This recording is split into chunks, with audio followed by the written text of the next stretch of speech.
Welcome to Get Big Out Loud Radio, where we explore living the complex, funny, and beautiful ride of life with me, Kari Knutson, and Dr. Pat on TransformationTalkRadio.com. Are your thoughts keeping you small?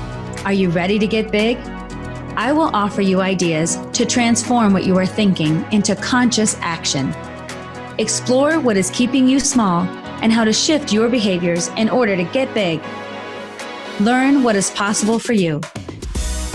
Get ready to get big and live life out loud starting now. Boy, hey everybody, welcome. Yep, Get Big Out Loud with Kari. Kari Knutson, this is her show, Living the Complex, Funny, and Beautiful Ride of Life. I'm Dr. Pat. I get to sort of MC this show and be part of it. Today, we are talking about borrowing perspective. But before we jump into that, for those of you out there, you should know a little bit about Kari. First of all, when the pandemic hit, if you're somebody like she is, you're a professional speaker, school counselor, storyteller, mother, closet rap artist, right? A traveler, chronic extrovert. If you're her, what adjustments do you have to make when you're really looking at how to live your life? Now, here's the great news. Dr. Pat, I'm sorry, Nurin, it's freezing. I'm sorry, everybody. I'm going to try.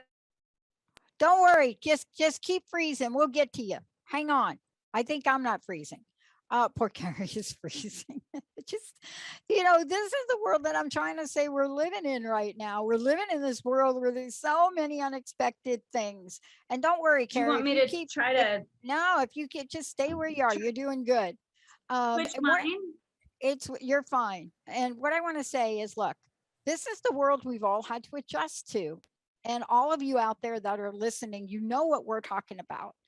And so the good news about Kari is that she was able to get through it all because she is an expert in the field of emotional intelligence. And now what is happening? We're getting back. We're going back. We're doing something different. We're getting back to school. We're getting back to stuff.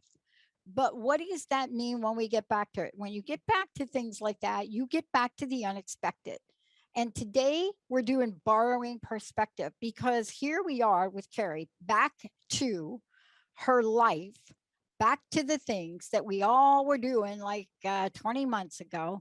We're trying to get back to them. But let's talk about borrowing perspective. It's the idea of seeing another perspective versus borrowing a perspective. We're going to find out what this means. And how do you see other people's perspectives? I'll tell you, through the Olympics, I was so sad that the Olympics were over. Kari, it's great to have you here. I was so sad the Olympics were over last night. And the reason I was so sad is because I think, like the announcers were saying, and clearly NBC carried the Olympics, and so did the BBC, which is the Canadian, I guess, network, which we get to watch. But there were a lot of channels carrying it. And there were a lot of ways to see these athletes. And there were a lot of backstories. There were a lot of things that people had to change just to make it. And most people were shocked by some of the things that happened. But I thought, let's look at it from their perspective. Let's take a look at what it's like to be an Olympic athlete. And I can only talk for the United States, not for other countries. They did it very differently than we did. But what happens when we can make a shift? Tell me about borrowing perspective. Great to have you here. Like your new background. Yay. Thank you very much. Yes, this is my other office it's my first time using it. You're right. We're getting back into the swing of things. So I'm from my office where I do therapy. And so thank you for the intro, Dr. Pat, and thank you for this idea of borrowing perspective. And I think you bringing up the Olympics is a great topic to think about. Do you see how many perspectives of like the journey of an athlete, when they do those behind the scene things, to like the performance you're seeing at the moment versus all the work, or even what the sport is? Like my perspective there, I saw something on people who do shooting. I don't know what it's called, but you stand up and the outfits that they wear are custom made for them. And listening to that backstory, if you will, it was such an interesting perspective on a sport. I might have just been like, oh, you're shooting at a target. Like, it's very easy for us to simplify anything we want that we don't understand, right? I noticed that in myself, but knowing the backstory gave me some interesting perspective, not only to understand it, but to respect it, more too. So I think your Olympics is a great example of getting perspective in a global way on many people's lives and interests. Today, when I want to talk about borrowing perspective, is the idea of seeing perspective, which we do a lot of times through like movies, stories, books. We oftentimes get a glimpse of seeing another person's perspective, but borrowing a perspective is how we might apply it to ourselves. And that's what I want to dive deep into today. How do we maybe, instead of just seeing another perspective, how could we use the idea of borrowing it to really change some of our own thought patterns and then some of our behaviors in ways that might be useful to us, in ways we might be stuck? And it doesn't hurt that you have somebody like, if I could, someone like Taylor Swift, who did a tribute video. I don't know if Jamie can get her hands on that, but a tribute video to Simone Biles. And what they were doing is, here's what they praised about this. They praised the gymnast for her emotional intelligence and resilience. I'm not making that up. That's a quote. That is a direct quote. And when you see this video and you see how touching it was, and you hear Taylor Swift say, I cried watching you, right? You hear her say, I cried watching you. I feel so lucky, and then when you read this and you really stop for a minute and say, I feel so lucky to have gotten to watch you all these years, but this week was a lesson in emotional intelligence and resilience. Now that's from Taylor Swift. We all learned from you. Thank you. And so now let's talk about the perspective on that and how that is borrowing perspectives. I mean, think about it. Think about somebody like, I don't know, like pop star person having an emotional intelligence experience. And you teach this every day, right? Right. Well, and I think what's interesting about when we feel something, so like we look at someone doing something like what Taylor Swift looked at, right? And she said, I'm having this experience of watching you, Simone Biles, and it's eliciting a emotion in me. It's touching something in, right? It's in us. It's relatable. And maybe you can't even articulate it so much of the exact feeling, but maybe the experience of being judged on a worldwide scale, of the immense pressure, right? Of the resiliency to keep going, to stand in your truth, to have courage, whatever those big feelings are. Usually when we see someone doing something like that, it triggers something in us. It's either an experience that we had, usually it's something that we've had, that's what resonates so strongly. Even if it's not experience, it's the feelings we have because of the experience that we share with that person. That's why someone who might tell a story has the story itself is different, but someone said, oh, the same thing happened to me. And it's almost like, no, not the same thing happened. The same feelings happened. The same feelings happened to you. And that's how we really register with each other, because we felt the loss, the pain, the struggle. So when Taylor Swift's connecting in that way enough to elicit an emotional response, it's because she's so connected to the feelings of that moment. And seeing someone else do that, it's almost like you can watch someone else easier than you can observe yourself, right? You can see someone else. That's why when we have heroes or people we admire, it's easier to see the qualities in other people that we like and admire, or things that we actually have in ourselves, but other people, it's easier to say, oh, look at them. And either like, I want to be like them, right? Or, oh, I have those attributes in me, so I feel connected to them, right? So her response is very understandable, given the situation. I love it. I want to ask you this about, from your perspective, and I know you've got a story to share. I want to hear it, but you have ways of looking at perspective. What are some of the questions we would ask ourselves, if we were in a situation, or if we were watching a situation? What would we ask ourselves? And you don't have to be Taylor Swift and Simone Biles to go through borrowing perspective, do you?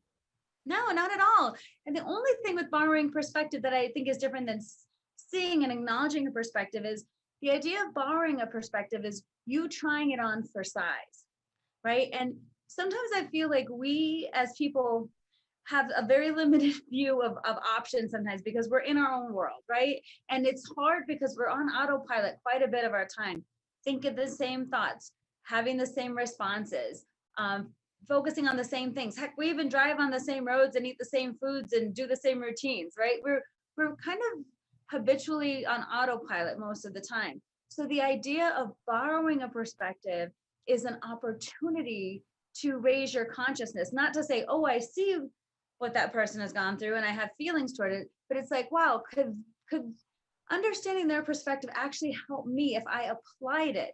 So it's not like just seeing it and saying, oh, I get that. It's borrowing it. What would happen if I thought in a different way in this moment? That's what borrowing it is. So if I look at someone and I see their actions and I think, maybe they're in a struggle, right? And they respond a certain way, and I'm having a struggle, and I habitual ways are not serving me. Maybe I look to other people I admire, see what they're doing, and then I try it on for size. Like I borrow the perspective. So I might ask myself, if I were thinking in a different way, how might my thought process go? If I were using a different mindset, what opportunities might be available to me? If I were to choose different words to describe my experience, what might those words look like? So borrowing it goes past the thinking to the acting, but the missing link between those two things is your conscious mind, right? And you don't have to keep, that's what I call borrow it. You don't have to keep it, right? Sometimes it's good just to play with it because, I mean, Dr. Pat, have you ever been like in a situation and you see it from one way and another person sees it from another and you're like, how could you possibly think that? Have you ever had something where you're like shocked? I could tell you exactly the conversation I was into a little bit over the weekend. And I said, we were watching the Olympics, and I want to just give a shout out to every one of the athletes that performed, regardless of what country, because we saw phenomenal things this year. But what I loved about it was we were touched by, and my friend's brother was so attached to the Olympics, and I thought, my gosh, I never thought he would be that. I never thought he'd watch it. But we're so hungry for seeing togetherness. We're really hungry. And the Olympics to come out at a time like this, where you see athletes come together in so many ways. You know, you see athletes hugging other athletes from other teams. You know, all of a sudden it's not US against the world, or it's not Jamaica. I have to bring up my Jamaican friends, but it's not that. You know, it's not all Simone Biles. It's take Simone Biles and put her on the sides and look at her in the leadership role. And, you know, let's talk about that for perspective. You know, some people look at her and some of the comments that have been made were just horrible. But when you hear the other gymnasts speak, they say they could have never won the medals they won had she not been on the sidelines, had she not been cheering them and coaching them. You know, and that comes from every single other one of those athletes. Now And let's talk about that from your perspective, but let's talk about for a minute what it would be like to have the perspective of you being an alternate. Now, this is the person they're not talking, nobody's talking about her, this gymnast. Here she was, an alternate, not expected. They even had her in a different color outfit. I still don't understand why that is. Like, that's got to be a rule where everybody else has the outfit and then she's got red or something. I don't know. You know, but she wins gold in the all around, an alternate. So what is the perspective we hold? Is this perspective all about Simone Biles, or is it about having other people shine? So how do we look at our life differently? And how has this shown up for you, Kari, in your life? Well, I think the example is so perfect about if you tell one side of a story, you can have one perspective. I dropped out and that's it. And now I'm taking flack for that, right? Or the other side of the story is I dropped out to take care of myself. And in that, I made room for other people that might not have it. And then this other gymnast rose to the occasion, right, in a way that blew everyone away. And I think it's interesting. The same story can have so many perspectives. And lots of times we choose to look at the perspective that is easiest for us to understand, not the one that is most helpful, but the easiest. And when I say easiest is, again, kind of our autopilot response. Like if I understand something in a certain way, like the story that you're saying. If I'm just looking for the negative and see someone gave up, see there's a quitter and blah, blah, blah, like it's easy for me to kind of go down that road if my mindset is kind of fixed on you should win at all costs. Nothing matters more than winning, including your mental health, right? So that's a story, right? And you could go down that road, and you could also make up kind of your value system. If you were in that situation, what would you have done? Well, I would have done this, right? Which we really don't know until we're in the moment, but we like to make it up. So if you're in a certain mindset, your belief system can kind of take you around that way. You might not even be able to see the other side of the story where like this created an opportunity, one, to bring up mental health awareness, to show courage, and to give someone else a shot who took it, right? And to make space for others. So however you want to look at the story, to me, it's all a story. It's all a story. And the truth versus our truth are two different things that you have to remember in any situation. And that's why perspective can be so valuable. Not only, usually how we say, see the world from someone else's perspective, it helps us understand something, right?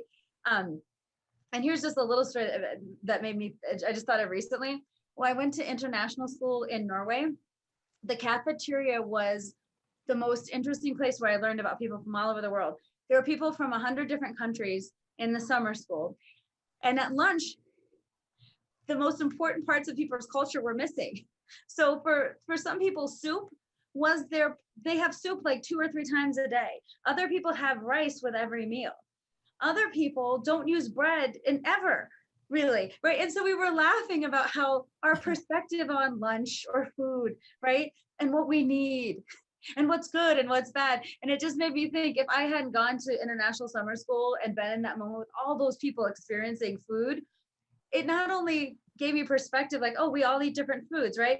But some of them there was a, like, we need soup, right? There was almost a soup revolution because of how it felt to them and how important it was. And the funny thing is, I could see the perspective, but after spending time with them and seeing, like, not only culturally, but how it gives you comfort, right? And how it's something that's known and how it's part of bringing you together, that little, not only the perspective, but saying, oh man, this is important to somebody, right?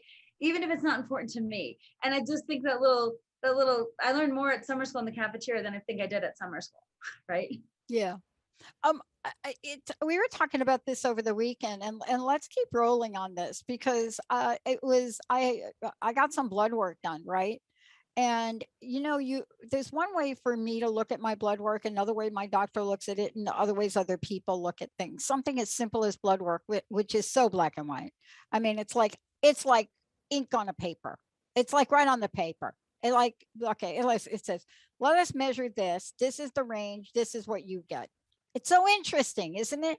And then when we're looking at it, right, we take a look and we can't realize in that moment that everybody's got a different perspective on it, right? Mm-hmm. I may look at it and say, wow, that's really interesting. I really got to work on this over here. Somebody else may look at it and say, you're making too much of a big deal about it. And somebody else on the other side may say, oopsie, maybe you should call like 5 specialists. So everybody's got a different opinion. But let's talk about what happens when we're all together. I know that you are talking about, you and I both went through the perspective of air flight and being on a trip and being on the last leg of a plane trip, right? Mm-hmm. And there's different perspectives, right? When we hear the news. I just went through this in canceling my trip to go back. But we look at things really differently. And I would love for you to share that story because it's so typical and atypical. Do you know what I mean? Mm-hmm. Yeah. It's typical and atypical. Yes. And the reason I want to share this story is because I think we can all relate in a way. It's so typical. We were coming back. My family and I were coming back from vacation in Hawaii, and we live in Colorado, and we were flying back, and it was the last leg of kind of our all-day trip. We were in Los Angeles waiting for our flight, and it kept getting delayed. And then around 10, it was canceled. And then started the whole process of, when are we going to get booked? And so the gate agent says, you'll be rebooked for 7 a.m, but you have to go get your bags at 2:30 and recheck them and get reticketed at 3:30. And so I'm like in this process of like, oh my God, we're sleeping at the airport and this is gonna be a long night. And I'm just kind of in the middle of my like, like the resignation that you all feel, especially on the way home. Oh, I'm feeling you now. Yeah, and you're just like, and then plus it's not just me, it's my family. We had this great trip. It was our first time in Hawaii, and I felt like all my expectations of the trip were wrapped up in us getting home and everyone having a good memory. And so I felt, all that kind of came down, and it's late, and I got 2 young kids, and we're all cranky and tired. And so I'm in the middle of that, like understanding that we're going to be sleeping at the airport.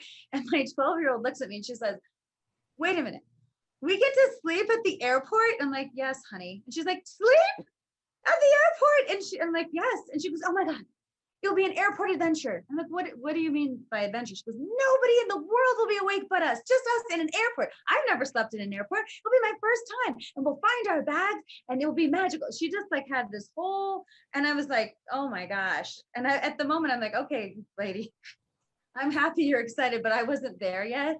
I was like, what seems like excitement to you is like a very long night of hoop jumping for me. Like that's what. And so the funny thing though, as the night went on, she was like, well, wake up, I'll go with you. She was all excited. And when we did wake up at 2:30, her and I woke up, and my husband and my other daughter were sleeping. Annie is her name. Annie made, we like held hands, and we walked through the terminal, and we listened to our voices echoing, and we made up stories about what our bags would say if the bags could talk, right? What, that they missed us or if they'd be angry. And then we we said, we don't go to Denver, we'll go to this place. And then there'd be a sign, and we'd laugh. What's it like in San Diego? Or what's it like, in New York? And I started to have fun because I was trying on her perspective, right? Like, this is a fun thing. This is a new thing. And I let her excitement, I just let that little window of opportunity. What if I started to use her perspective, right? And then also, what if I could feel some gratitude for this really special time with her, And I think what happened was she gave me, when she said, it's a night at the airport, it'll be so exciting. That was to see a perspective, but to borrow it was like, could this be fun? Could this be exciting? Could I have some fresh eyes on this? Could I lose my like, oh, sleeping at the airport attitude to like, oh, the experience with my daughter, right? Like, could I switch it? And it really shifted the entire experience for me when I borrowed her. So she has this outlook. I'm like, I'm going to borrow it for a little bit and see if it can't work on me, right? And it turned out to be, just one of the stories we tell about our trip. It did not diminish the trip one bit. And in fact, there's a story we'll tell now. I love this. Here's let's talk. We have a few more minutes before we go to break. Perspective is so important, and being able to borrow perspective is, I think, one of the most incredible gifts we have. 2 things happened over the weekend. Well, more than 2, but 2 interesting things. The for me, the IPCC's climate change report came out, and I read the climate change report because we're in the Pacific Northwest. And I have to tell you that I do not think that the Pacific Northwest can handle another summer like this without everybody here getting air conditioning. We are the place where people and hotels do not have air conditioning. I don't know if you knew that. That's us. Yeah, we just don't. I mean, because why? Because so it gets to 80. So what? But it's 80 dry, not humid. And at night, it goes from 80 to 60 something. And we went through about this summer where, holy cow, 110. It was my thermometer. I took pictures of my thermometer on my phone where I got this outside dealie, majiggy, right? You stick it in the ground and it does it. And I took the picture and everybody says, oh, it's broken. And then I took a picture 2 hours later where it started to back off and register the temperature as it got cooler. And I read the IPCC's climate change report, and my friends say to me sometimes, really? It's called Code Red for Humanity? I said, no, that's what the report's called. Mm-hmm. And I said, just read it because it's talking about the reality of things. And so there are a couple of different perspectives we can have on it. We can just look at it and just say, you know what? It's out of my hands. Somebody bigger and higher than me, it certainly has got to take that on. If you're Bernie Sanders, you just live and breathe the whole thing. I mean, you're going to take it on. And it's just him. And if you're my governor, Governor Jay Inslee, the man lives and breathes this and realizes very limited things he can do right now. But in the perspective, we have made a great shift in perspective in a matter of 3 weeks. Okay, I'll say 4. What do you Well, think the impact of that is? Well, it makes me think when you're speaking about, we have got a very different understanding of perspective in just 3 weeks. So living through those 110, 115 degree temperatures, right? When you live through something, sometimes the experience gives you the perspective. The perspective doesn't give you the experience, right? And so sometimes people really buy in once you felt what those temperatures feel like and see how awful it is, and see like the earth being scorched up and fire. Like once you see it with your own eyes, sometimes then you get the perspective, right? And sometimes I feel like the Pacific Northwest has been an incredible example of what climate change looks like and how it's impacted people this summer in ways we've never felt before, right? So it kind of begs the question of, so now that this has happened, do you take the perspective of, I'm just one person, I can't do anything? Do you take the perspective of, I have to do everything I can? Do you take the perspective of, I'm so overwhelmed and scared, I don't know what to do? Like, what's your place now, right? And how do you get a perspective? And in my mind, what I'd say too is, this is really scary to me. And when you've had a experience that is frightening, like the temperatures you've experienced and the fires, you get triggered, right? So usually when we get scared, we tend to go to getting smaller. Like, what can I do? I can't do anything, or I'll protect myself. Instead of the idea of what perspective, how can I connect with others? How can I make a difference? How can I take action so I feel like I'm involved? It's a very push-pull kind of human dynamic that if you become conscious of that, you see it happening, right? Am I getting smaller or bigger? Am I letting my fear keep me small? Or do I need some other perspectives to help me get through this, right? Not necessarily get out of it, but move through it. So that's another way I think perspective works. Sometimes experience gives us perspective. Yeah, so let's just talk about this one last thing before you go to break, and then I want to talk to you about it. What do we do to help ourselves change perspective? That's the question when we come back. So for me, okay, true confessions, Benny. I don't know if you've seen this yet. So me, I don't really understand why HBO Max did not charge for Suicide Squad 2. I just don't. I mean, thank you, whoever you are over there, for that. And I feel really bad. I mean, I'm looking at Margot Robbie and I'm saying, I feel really bad. Just want to say that, what did you earn? Like 30 million at the box office. Well, there's a reason for that. The perspective shifted from this 6 weeks to a month ago to this 4 weeks ago to now a new perspective emerging that would cause a movie like Black Widow, low on the box office overall, but broke through all pandemic box offices. And then Suicide Squad, nobody's going. What are we shifting our perspective about? How are we looking at the world right now? What are we seeing? But more importantly, what do we do to help ourselves shift perspective? Do you use a tool like I have called Brain Tap, or do you meditate, or do you simply just do it? Kari Knutson will tell you, you can just do it. You really can just do it. When we come back, we're going to challenge each and every one of us to just do it. I'm still trying to wrap my mind around Jodie Comer playing in the movie with Ryan Reynolds, a comedy, and this is the main character of Killing Eve. I just can't see her other than in that role. I must have to shift my perspective. Stay tuned, everybody. We'll be right back.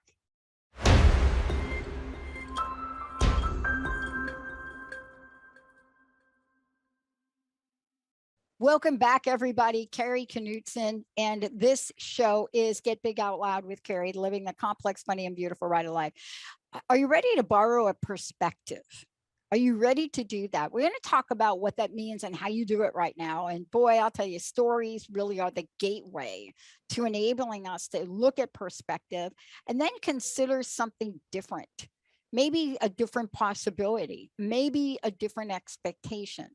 You know, maybe changing the way we look at things. Kari, before we go ahead, I know people are looking at you in a different setting, but that doesn't mean you're still not Kari Knutson, professional speaker, storyteller, coach, all of the above, right? How do people find out about you? Sure. Now, today I'm Kari Knutson, therapist, right? And in my school office, you can see me in a new place.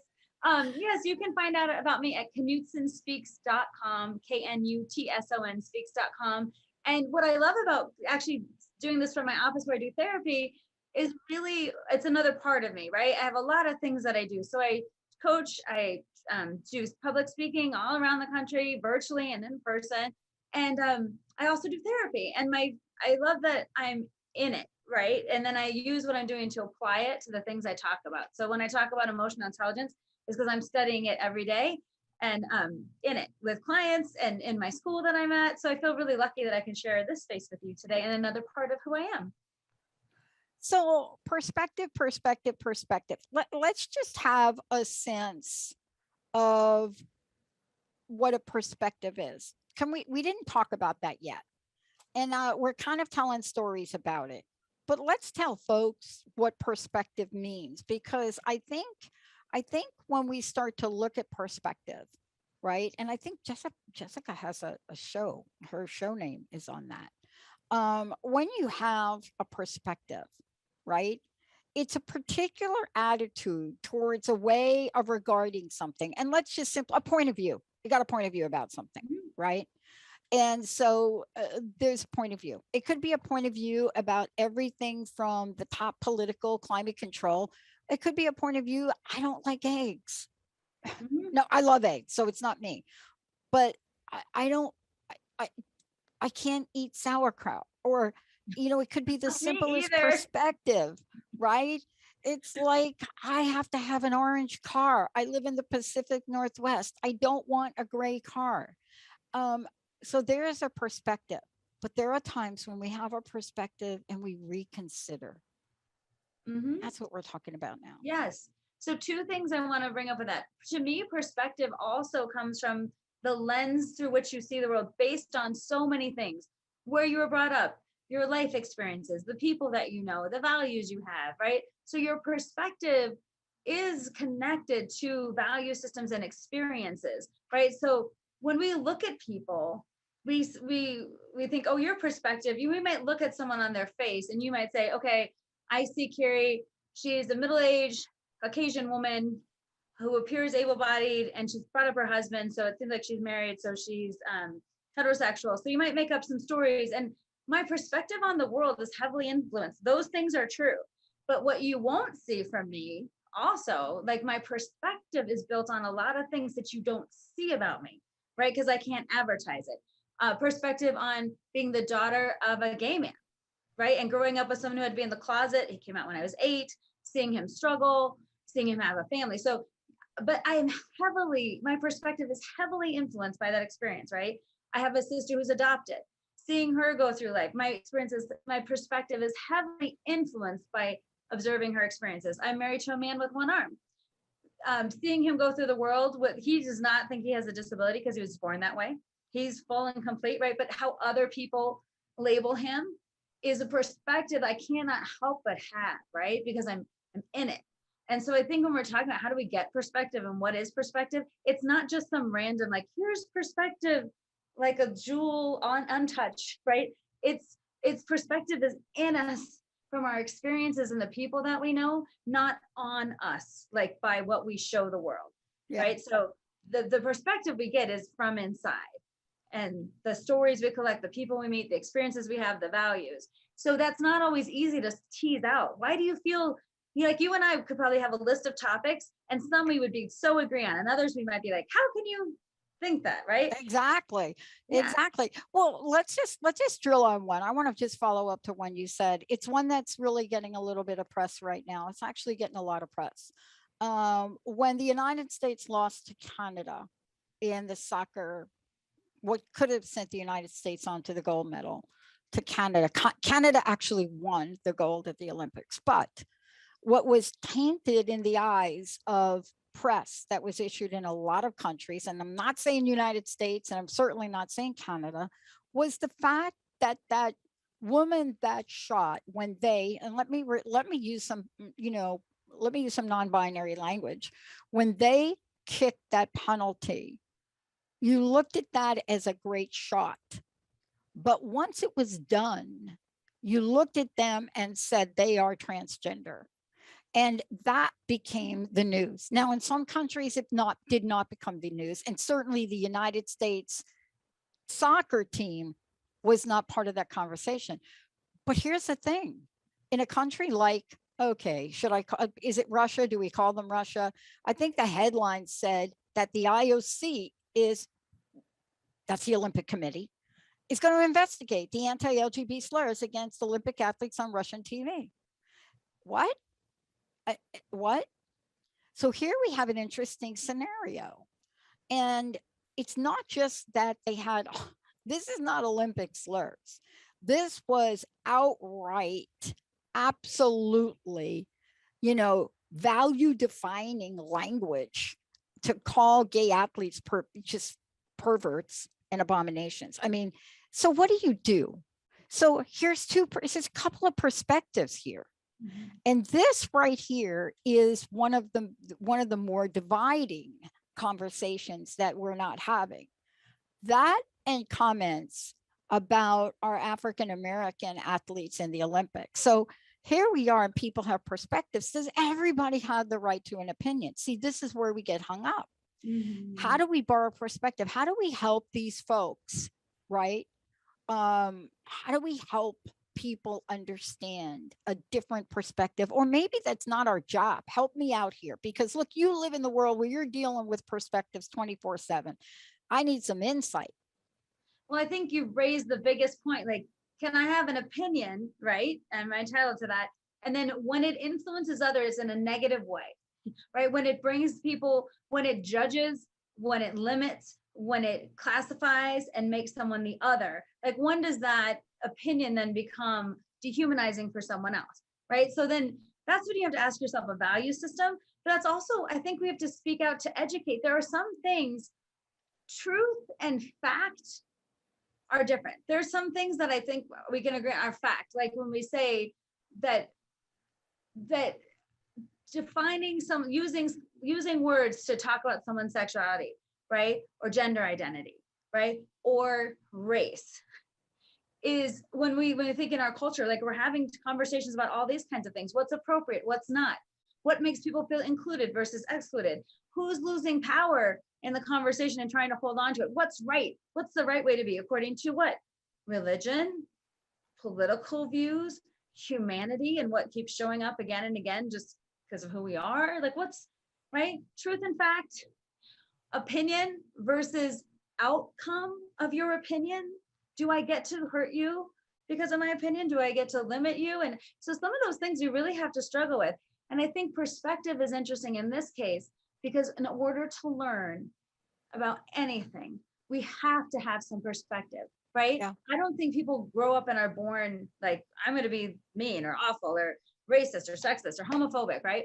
I think some of those behaviors get learned and then supported by institutions, right? That say, now you will believe this way, right? And value systems and humanity that want to keep power. So then we have to ask ourselves, like, right? Sometimes I think, like, this is a kind of a small example, but before I was involved in the deaf and hard of hearing community, which I am, I went to Gallaudet and I learned sign language. I didn't know why hearing impaired would be bad. Like, why is hearing impaired a bad word? Well, deaf people then say, thanks for asking, right?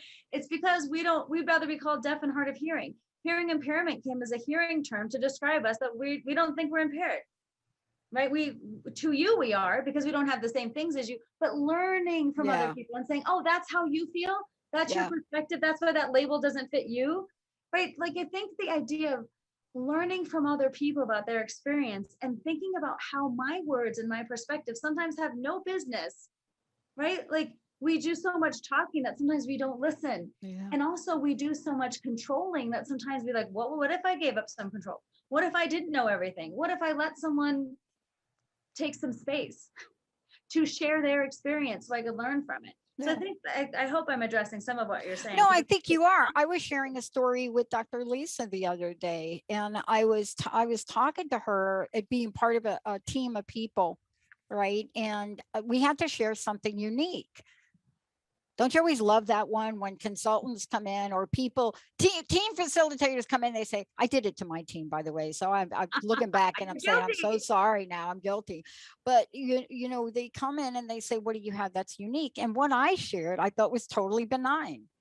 And I shared the fact that, what, you know what I thought? I said, look, later on in my life, because of the internet, and I guess thank you to ancestry.com, my family's records started to show up. One, I didn't know my grandfather had a brother. Two, I didn't know the relationship of Brazil to my family.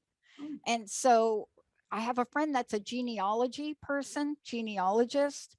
And so she's looking at this on my mom's side, and we find out my grandfather was born in Brazil. Not just dropped by, but born in Brazil.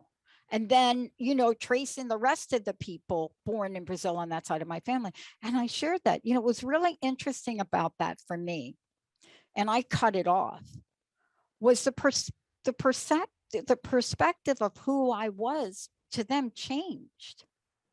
I was no longer this white woman that had a leadership role in broadcasting and media. I was now this person. I mean, honestly, the whole conversation changed. It was like, oh, so are you going to learn Spanish? And I'm like, no, that would be my godchild from the Dominican Republic. She wants me to learn. I said, that is not the language in Brazil. The whole conversation went, well, do you classify yourself now as Latino? And I thought to myself, I got to look at this perspective. And I have to tell you, I don't even know what that is, Kari. Well, it's funny because when you're talking, it's almost like the perspective is being put on you by like, this is your ancestry. So then should you have this perspective, right? Oh my gosh. One of the people was like, well, of course you're Latina. Of course you have to start talking about that, because she was. And I said, you know, I'm going to think about all this because this is a new perspective. So which one do I borrow? Or do I borrow a little bit from all? Help us with this. When we get bombarded with other people's perspective about us, what do we do? Because so much of that has gone on in the past 20 months over Zoom, right? Mm-hmm. You know, you're doing a Zoom meeting and all of a sudden your child walks in. And you're trying to do, you're on a board meeting and your child walks in. And, you know, daddy, mommy, you know, and it's a whole different perspective. We need to help people right now. Give us some insight from your perspective. Well, thanks for the opportunity to give my perspective, which is one of the many voices out there, right? When you talk, one thing that comes up for me a lot is, I don't think this is like easy as saying, oh, I'm just going to get some perspective, or like, oh, now you're Brazilian, so you should adopt that. Or, oh, it's easy for me to learn about, like, if you don't know anything about what it means to be transgender, it's hard for you to be like, oh, okay, I get it.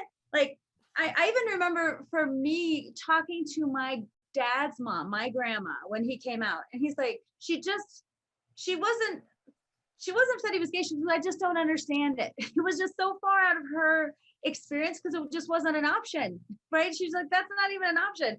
How can this be happening? And I think sometimes in life we're like, oh, you have an experience I don't understand. It's not easy for us to be like, okay, let me sit with my discomfort.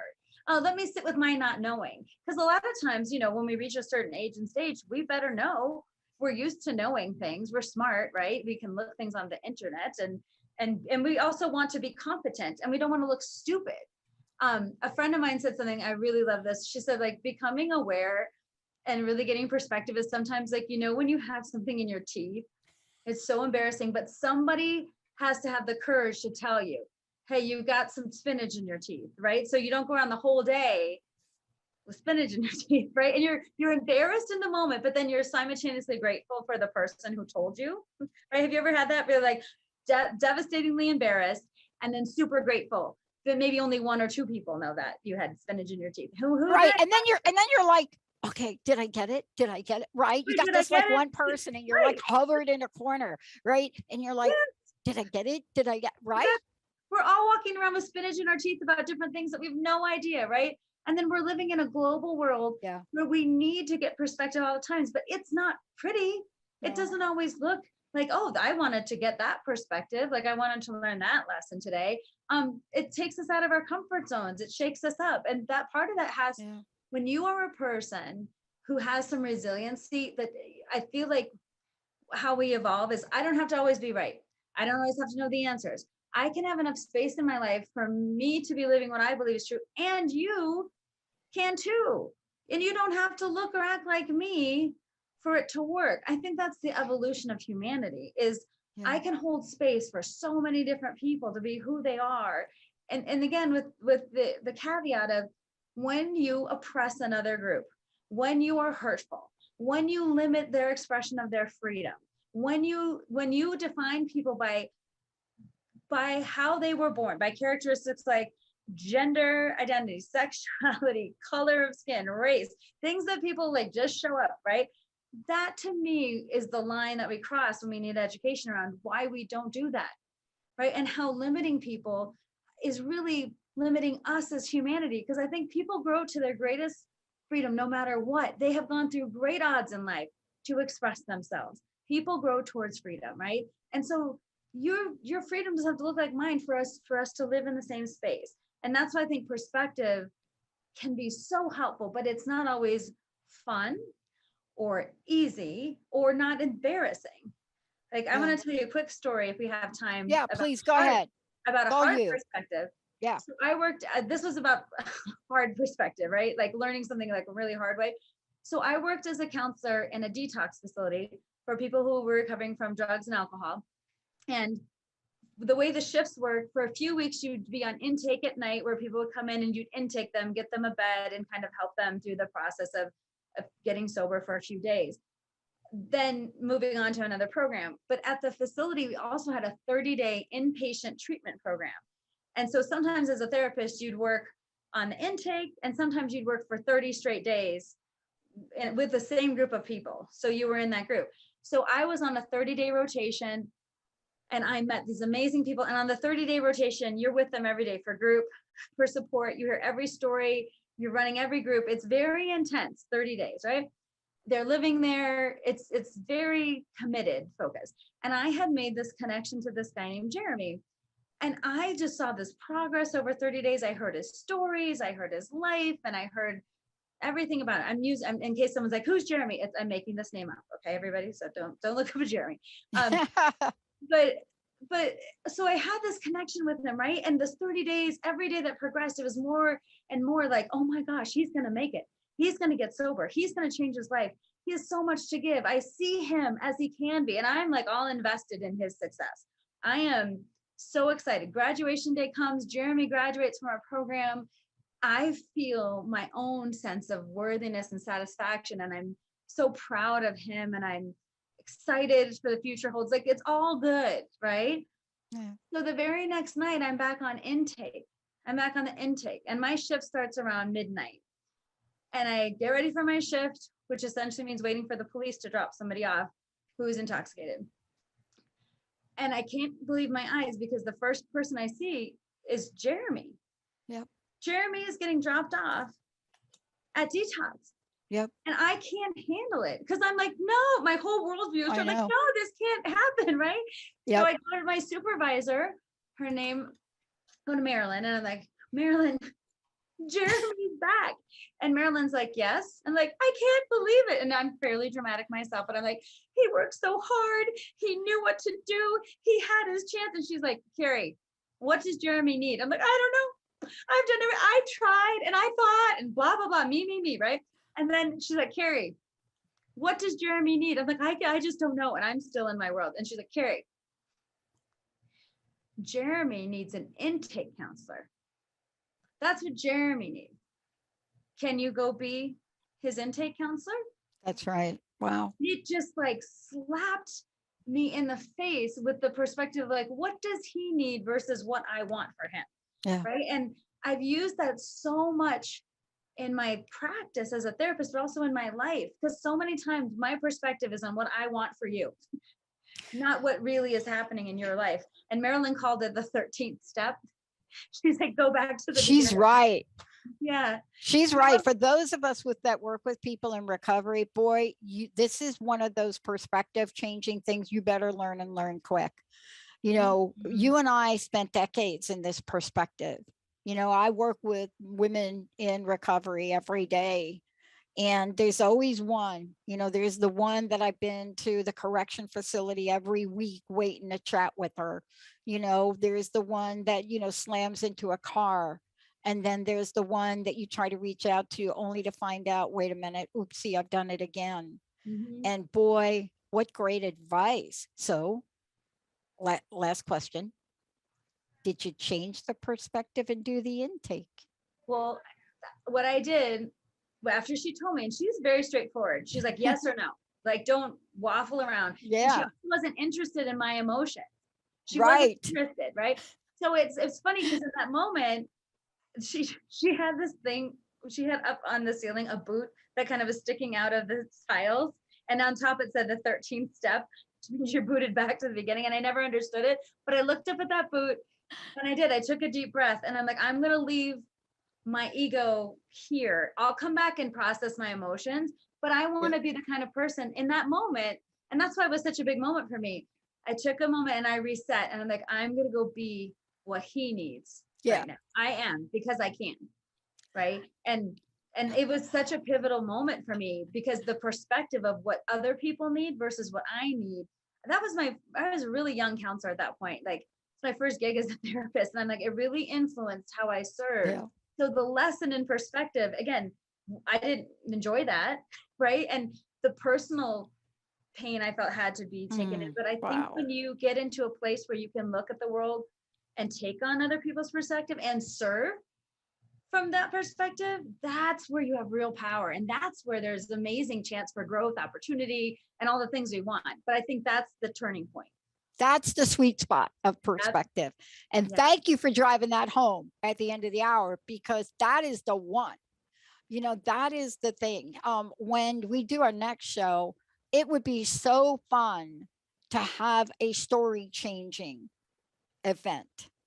And I mean, how do you literally change up a story? Not a teeny bit, but I'm talking about a full-on epic perspective change your story in the minute. We're going to maybe think about doing it, Kari. Maybe we should think about doing it and show some demonstrations. Sure. Like, are you going to be the headlines from NPR that says barely beat out China for the gold medal number? Or are you going to say, wow, what an effort, ladies, in the final minutes to really bring that extra gold home? Feel the difference in energy? Yes. Are you going to pay your debt back or worry about it? Or are you going to earn more money you can imagine that you pay somebody else's debt? Ready to take that perspective on in our next show? Oh, I love it. Let's do it. Challenge accepted. I want to do quantum storytelling changing. All right. Kari Knutson. Kari, how do people find out about you? And thank you so much for today, and have a great day at the office. Thank you so much. Yes, please find me at KnutsonSpeaks.com or anywhere, Instagram, Facebook, any place like that. And I'm really excited because part of what I'm doing with this, my message is all around how we can take psychology off the couch and bring it to people in ways that are useful and practical and involve no psychobabble whatsoever. And so this is one of the venues, in addition to speaking, being a professional speaker, being a therapist, doing coaching, all that stuff. Like, this is such a beautiful venue. And that's the point of it all, is to make it useful to you. So that is my goal. I hope this has been useful to you. That's Knutson Speaks, everybody. I'm Dr. Pat. We got a short break. We got more coming up to talk about changing David Bowie. We'll be right back. You have been listening to Get Big Out Loud Radio, where we explore the complex, funny, and beautiful ride of life with me, Kari Knutson, joining Dr. Pat live every second Monday at 10 a.m. Pacific on TransformationTalkRadio.com. I will help you to know which thoughts are keeping you small in order for you to get big. Get big and live your life out loud. For more information, visit KnutsonSpeaks.com.